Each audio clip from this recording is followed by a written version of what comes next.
Ellie says, any advice for working through obsessions related to food or weight? I think I'll be obese if I don't run every day. I can't get myself to eat this week, but also can't stop running because if I don't eat, I'm definitely not allowed to eat at all. I don't know how to get rid of this rule from my mind. Is it an obsession? Is it an eating disorder? I think first things first, let's get a good diagnostic here to see exactly what's going on, because those could also be eating disorder behaviors that you're describing there. So what I would really want to do is make sure that we know where we're going and what we're doing. One of the things that I often see, and you talk about like a fear, what if I'm obese?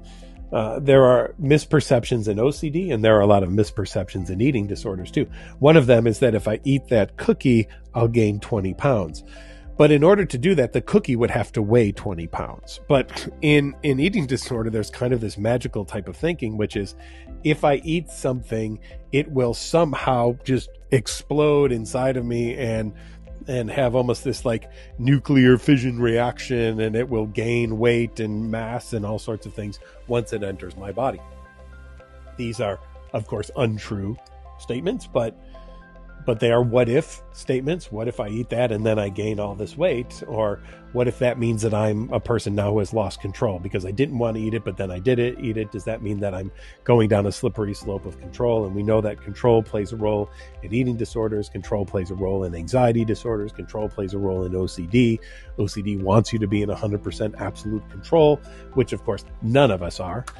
For example, all I need to do is start talking about lice and how they crawl all over you and they get in your hair and they start eating away at your hair follicles and they have little baby lice in your hair and zoop, zoop, zoop, zoop. And some of you are, without even being consciously aware of it, doing this right now. It's like, and it's like, well, if you were in control, did a little dumber in my hair. If you were really in control, you would have just been like, oh, he's just talking about lice. But no, you were tricked right into believing that there's something up there and that you need to scratch and you need to itch and you need to do all these things. So we're very suggestible, Ellie.